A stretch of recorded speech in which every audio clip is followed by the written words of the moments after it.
Hola, ¿qué tal? Estamos continuando el proyecto, la lectura del proyecto de psicología para neurólogos de Sigmund Freud.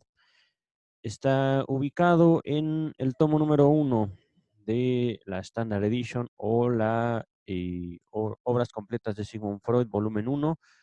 Y estamos en este momento en la página 390. Vamos a abordar un texto de James Strachey, un texto conocido por el título Apéndice A. Uso del concepto de regresión en Freud. Y me acuerdo que ya en el transcurso de esta primera parte del proyecto de psicología, James Strachey nos había dicho, échenle un ojito a mi apéndice. Se oye chistoso eso. Y no voy a entrar en detalle, pero es básicamente lo que hace James Strachey a lo largo de toda la obra de Freud. Recordemos que James Strachey es un discípulo de Sigmund Freud, al cual Freud le encargó la compilación y la edición de sus obras, todavía en vida. Sin embargo, este encargo que recibió James Strachey incluyó incluso ir en contra de la voluntad de su propio maestro, de su propio mentor, al publicar este texto del proyecto de psicología. Y al final de sus tiempos, no creo que Freud haya estado senil, pero sí haya estado, digamos, en pleno uso de sus facultades, al momento de que su también alumna, la princesa Marie Bonaparte y James Strachey le presentan este texto, y Freud dice, no, por favor, no lo hagan, no lo publiquen. Y ellos dijeron, maestro, pues que es un texto importante. Bueno, no quiero que lo publiquen, que lo voy a quemar. Y se lo quitaron a Freud. Ya he manifestado anteriormente mi postura al respecto. De todos modos, es un texto que vale la pena dedicarle un tiempo y le he dedicado al menos un par de horas, creo, a su lectura y a su comentario. Es un texto difícil, por supuesto, especialmente la última parte, que habla mucho sobre ya procesos muy avanzados o muy especificados, a mucho detalle. Y los habla, por supuesto, en un contexto que, dada la intimidad entre Freud y su amigo Fliess, puede resultarnos difícil de comprender. Pero bueno, llegamos entonces a este texto de James Strachey, el apéndice A, uso del concepto de regresión en Freud. Ya para esto hemos terminado la primera parte del proyecto de psicología. Comienza el texto con un paréntesis, creo que, permítame un segundo, el paréntesis abarca todo el texto. Es un paréntesis no curvilíneo, sino más bien como recto. Sí, es un paréntesis entero, entonces no vale la pena, digamos, más que hacerles la mención. Todo esto, todo lo que voy a leer a continuación, de principio a fin, está, digamos, incluido en un paréntesis enorme, creo que son 3 páginas. Ajá. Entonces, hagamos caso omiso al paréntesis, simplemente como mención. El texto dice, el concepto de regresión, prefigurado en las 2 últimas secciones de la parte 1 del proyecto entre comillas, debo aclarar, habría de cumplir un papel de importancia creciente en las teorías de Freud. En una nota agregada en 1914 al capítulo 7 de la interpretación de los sueños, es decir, este texto de la interpretación de los sueños se escribió en 1900, pero obviamente Freud era también un lector de su propia obra y en base a su propia relectura de su propio libro de la interpretación de los sueños, 14 años después de haberlo escrito, Freud agrega una nota. Esta nota la vamos a encontrar en el volumen 5 de la Standard Edition en la página 536. Freud situó los orígenes de la idea de la regresión en Alberto Magno, filósofo escolástico del siglo XIII, y en el Leviatán de Thomas Hobbes. Esto es importante. Este texto de Leviatán no lo he podido leer, lo tengo por ahí escondido entre mis otros libros que he tomado de la biblioteca, pero es muy importante, ¿no? Entonces, regresión. Freud leyó el Leviatán y de ahí tomó parte, digamos, de la idea que le ayudó al concepto de la regresión, pero eso ya lo veremos después.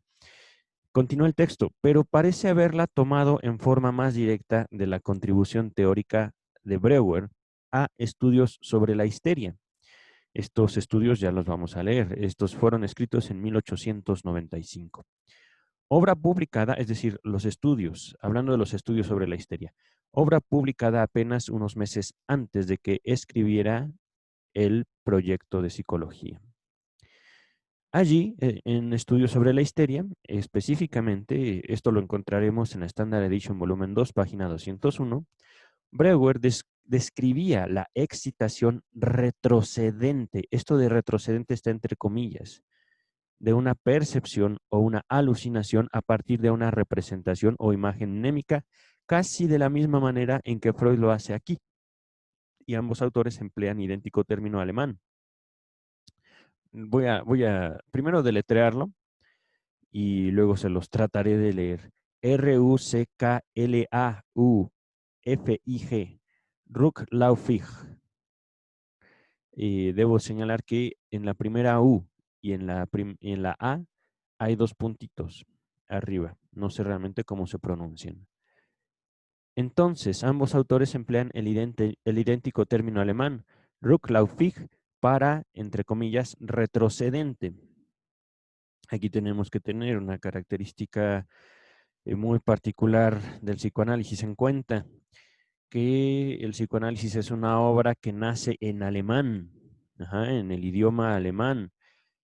Cada idioma permite un conjunto, digamos, de interacciones entre sus hablantes para transmitir el mensaje. Em, no sé cómo explicarlo de otra manera. Esto lo he podido ver a lo largo de mi propia experiencia como traductor. He traducido, traducido, me parece, dos textos generales, digamos, del inglés al español. Y al momento de uno traducir se da cuenta sobre las limitaciones también de la propia lengua y la riqueza de otras lenguas, y de igual manera la riqueza del lenguaje propio y en contraposición con otras formas de ver el mundo, ¿no? Tomadas de otras culturas. Aquí lo primero que les quería decir, en cuanto a retrocedente, que fue lo que nos dijo James Strachey. Breuer describía la excitación retrocedente, es decir, que retrocede, que parte, mm, aquí dice, parte de la representación o imagen mnémica hacia la percepción. Esto, digamos, lo podemos entender como una acción de dentro del organismo hacia afuera y que el mismo organismo percibe. Ajá. Es un fenómeno harto interesante y que lo podríamos, digamos, distinguir rápidamente en las patologías extremas, como podría ser la esquizofrenia y las alucinaciones. Pero también estamos dejando de fuera la experiencia cotidiana en cuestión a los sueños.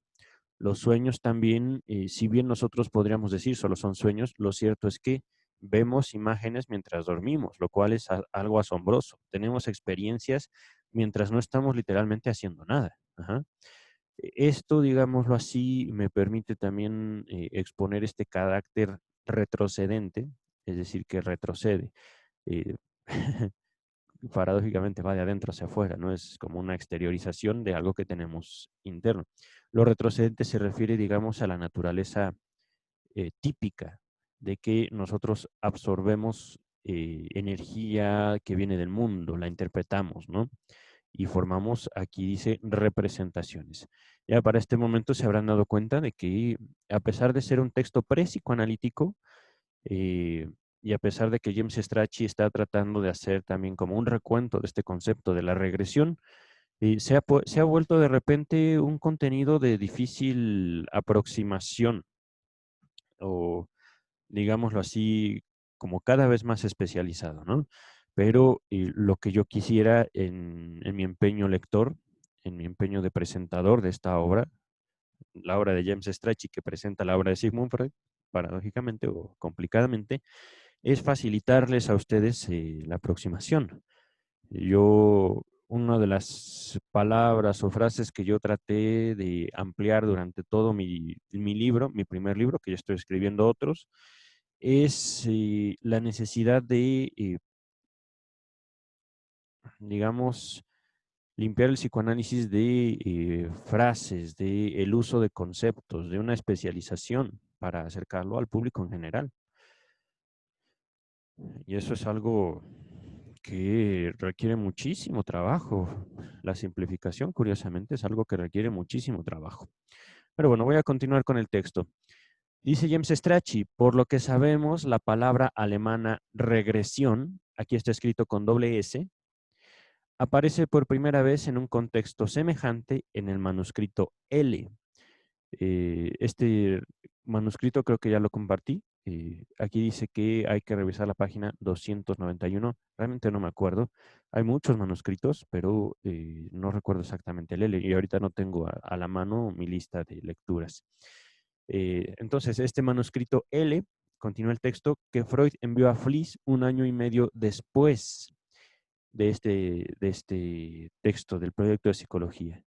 Le envió a Fliess el manuscrito L el 2 de mayo de 1897, pero su primera ocurrencia en una publicación se registra en el pasaje de la interpretación de los sueños, al que se agregó luego la nota mencionada, esta que vamos a encontrar en la página, a ver, 500 algo, de 536 de la Standard Edition, volumen 5.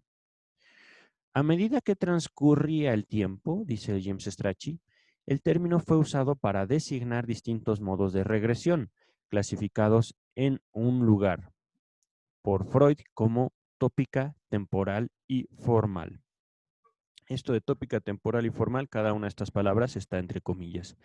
Quiere decir que, y esto es también muy particular del psicoanálisis, ¿no? Eh, el psicoanálisis empieza, y esto ya es una nota mía, es un agregado mío, el psicoanálisis empieza a hacer un uso específico de las palabras, que yo también refiero en mi libro. Se puede comprender la palabra sexualidad desde dos puntos de vista, digámoslo, el común y ya el psicoanalítico. Hablando de sexualidad desde el punto de vista común, nos referimos exclusivamente al acto genital, al placer genital, pero ya en una cuestión psicoanalítica podríamos estar hablando de eh, una sexualidad freudiana, una sexualidad psicoanalítica, que nos habla de un carácter mucho más vasto de la sexualidad. Yo me remito principalmente a las expresiones de la subjetividad por excelencia, es decir, la conformación y la creación de las, ¿cómo se llaman?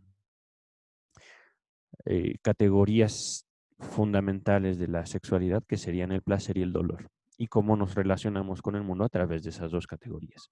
Pero bueno, voy a continuar. Y aquí James Strachey nos hace una nota, la nota número 1, o la observación número 1, al respecto de esta frase, clasificados en un lugar. Aquí James Strachey dice, es decir, en un párrafo agregado también en 1914 a la interpretación de los sueños, eh, volumen 5 de la Standard Edition, página 541. Continúa el texto. La regresión, entre comillas, tópica, es decir, estaríamos hablando de una regresión tópica, es la de la especie introducida por Breuer y, y empleada en el proyecto. Ella constituye el tema principal del capítulo 7, sección B de la interpretación de los sueños. Entonces, aquí está también algo muy interesante, ¿no? No podemos, en todo caso, cancelar el uso de las palabras, pero sí distinguir, digamos, como distintos modos en los cuales son empleadas, ¿no? La misma palabra.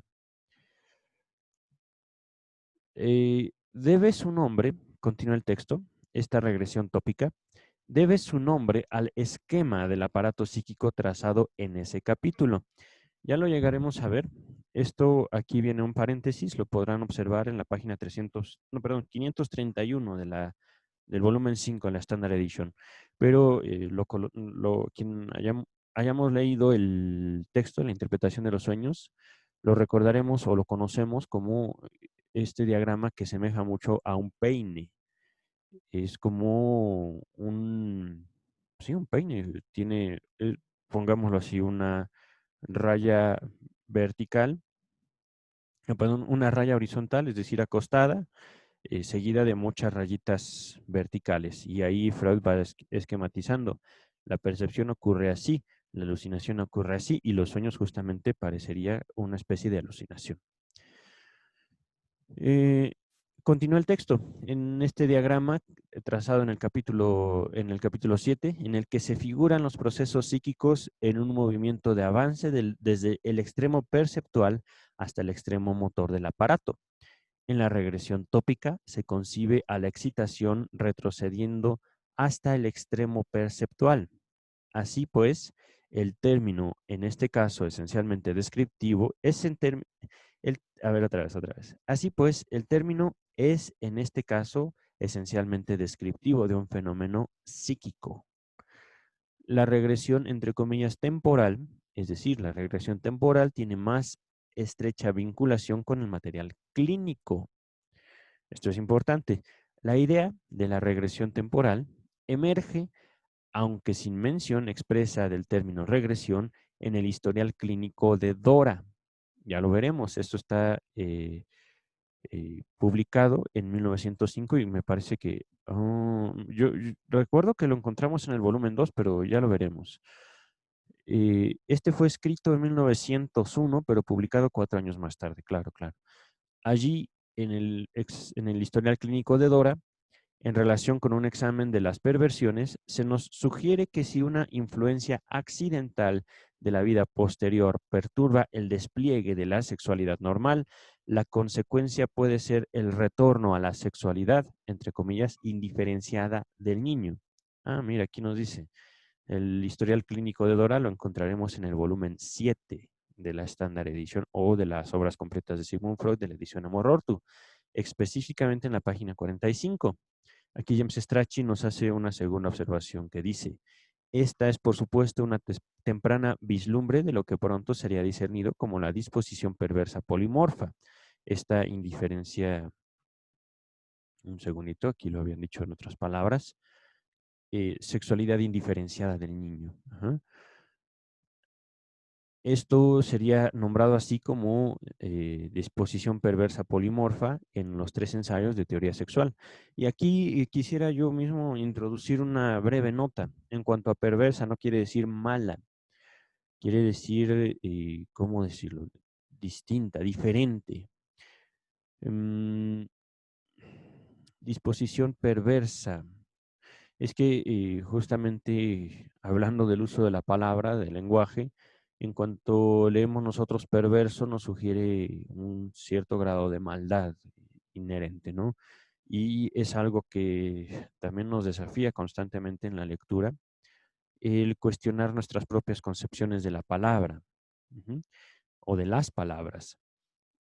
Y ya esto será abordado mucho después y también lo abordo yo en mi libro, en lo cual las palabras suelen provocarnos cosas. Nosotros tenemos ciertas ya representaciones de las palabras, pero esas mismas palabras pueden ser usadas de modo distinto por otras personas y sin perder el significado que nosotros podemos guardar, adquieren otro, pueden adquirir otro. Es como una especie de justamente naturaleza perversa del lenguaje, perversa polimorfa, no sé cómo llamarlo de otra manera en este momento.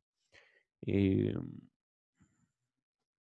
no quisiera tampoco meterme en rollos de significación, de significado, de la construcción del lenguaje, pero vamos a dejarlo así. Solo les pido soporten en todo caso, si ustedes asocian lo perverso con lo malo, soporten este tipo de significación. Soporten su propia estructura psíquica frente al lenguaje. Y entonces estos 3 ensayos de teoría sexual los vamos a encontrar en el volumen 7 de la Standard Edition, página 173. Ahí se mencionará por primera vez la disposición perversa polimorfa. Ahora, aunque en la primera edición de esta obra, de los 3 ensayos, tampoco se usaba ahí el término regresión, que ya figura empero en varios pasajes agregados en ediciones posteriores. Por ejemplo, en el del mismo volumen 7 dice, página 219, agregado en 1915. En los 3 ensayos se admitía que esta modalidad de regresión cumplía un papel no solo en las perversiones, sino también en las neurosis. Esto lo encontraremos en el volumen 7, página 156, y aún en la elección de objeto del individuo normal durante la pubertad, mismo tomo, página 208. En un principio no se advirtió con claridad que en esta regresión, entre comillas, temporal, hay envueltos en verdad dos especies diferentes de mecanismos. Un segundo. Ok. A ver, otra vez. Dos especies diferentes de mecanismos. Puede tratarse simplemente de un retorno a un objeto anterior de la libido, o bien de un retorno de la libido misma a un modo anterior de operación. Ambos mecanismos están implícitos, de hecho, en el examen sobre las perversiones de 3 ensayos, es decir, del texto de los 3 ensayos, donde surge claramente que pueda haber un regreso a un objeto sexual o a una meta sexual anteriores. Este distingo se establece con nitidez en la 22ª de las conferencias de introducción al psicoanálisis, texto publicado entre 1916 a 1917 y que lo encontraremos en el volumen 16 de la Standard Edition, página 311. Así como el primero de estos tipos de regresión temporal es característico de la histeria, el segundo está especialmente asociado a la neurosis obsesiva. Ejemplos de esta conexión fueron dados en el historial clínico de El hombre de las ratas, así se le conoce a este caso. Este lo encontraremos en el volumen 10, páginas de la 190 en adelante. Bueno, ahí encontraremos el uso de la palabra regresión.